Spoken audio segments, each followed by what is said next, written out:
Welcome to Luca is a Billionaire, where the only thing I invest in is your answers.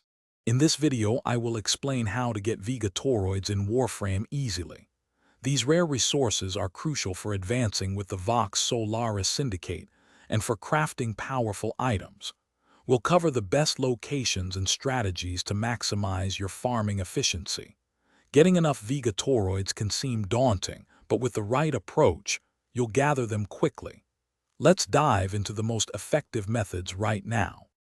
The most efficient way to farm Vega Toroids is by heading to the Temple of Profit in the Orb Valleys.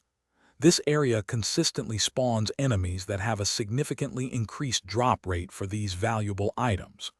You'll want to spend your time here, eliminating as many foes as possible.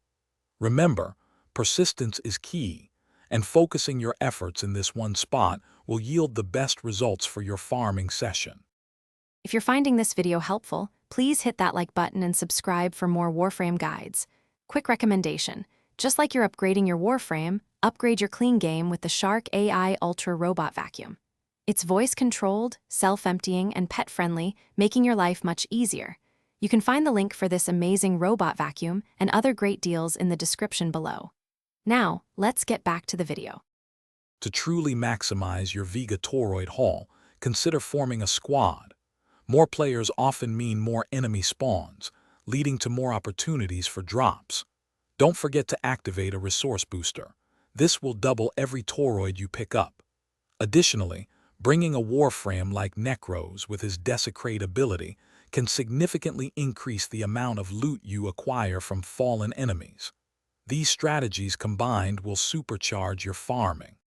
While the Temple of Profit is ideal, the Exploiter Orb boss fight also offers Vega Toroids as a reward. However, this method is generally less efficient if your sole goal is to farm Toroids quickly. The Exploiter Orb fight is more time-consuming and yields fewer Toroids per hour compared to focused enemy farming. Only consider this if you also need other specific drops from the Exploiter Orb itself. Stick to the temple for speed. Thanks for watching and please subscribe. It's the best investment you'll ever make.